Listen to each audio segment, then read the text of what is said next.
distribution la plus spectaculaire de l'énergie électrique. Comme pour la foudre, le courant produit par un générateur est constitué de charges électriques qui se déplacent d'une borne à l'autre. Sur la plupart des générateurs en courant alternatif, l'une des deux bornes est reliée à la Terre. C'est cette borne qu'on appelle le neutre. L'autre borne s'appelle la phase. En branchant la lampe à la prise, le courant emprunte aussitôt le chemin entre la phase et le neutre. Et là, où est la phase? Difficile de savoir. Ah, peu importe, le danger est bien là, invisible, tapi dans ses fils dénudés. Ou ces rallonges branchées qui traînent ça et là, le courant est prêt à montrer les crocs. Et quand on parle de danger... C'est de danger de mort. En milieu mouillé, avec le courant alternatif, on peut mourir à partir de 25 volts. 25 volts seulement? Quand on pense que nos perceuses comme celle d'Henri fonctionnent en 230 volts. C'est fou. On parle pourtant de basse tension. Oh là, attention aux mots. La basse tension est plus que suffisante pour tuer un homme. Mais se priver d'électricité, je n'y pense pas une seconde. Moi non plus. L'électricité, c'est la vie, tant que le risque est maîtrisé. Alors, il faut se protéger. Dans les matériaux tels que le cuivre ou le fer, le courant passe facilement. On dit que ces matériaux ont une faible résistance électrique. Ce sont des conducteurs. Au contraire, dans d'autres matériaux comme le plastique ou le verre, le courant ne passe plus. Ce sont des isolants, leur résistance électrique est élevée. Un appareil électrique possède souvent une enveloppe conductrice que l'on touche d'une manière ou d'une autre.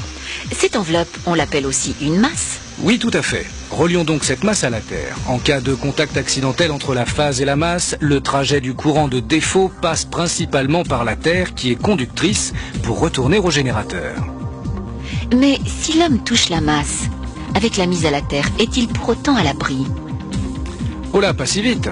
La mise à la Terre ne suffit pas. Il faut en plus un dispositif de coupure automatique que l'on appelle différentiel.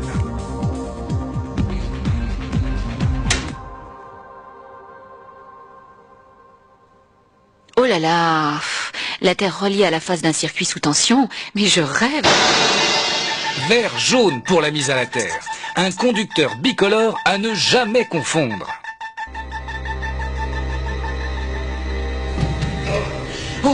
Que s'est-il passé pour Henri? Le ressort de la gâchette cassée a fait contact entre la phase qui alimente l'appareil et la masse de la perceuse qui n'est pas reliée à la Terre. Le courant de défaut avait donc rendu l'objet dangereux.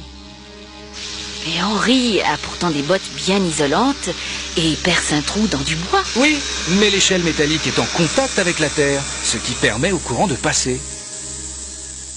C'est en descendant d'un échelon qu'Henri empoigne le montant de l'échelle. Première hypothèse, ses mains sont parfaitement sèches et le courant qui lui traverse le corps provoque un arrêt respiratoire dû à la contraction du diaphragme. Sûrement la mort à partir de 3 minutes de contact. Deuxième hypothèse, Henri a les mains mouillées.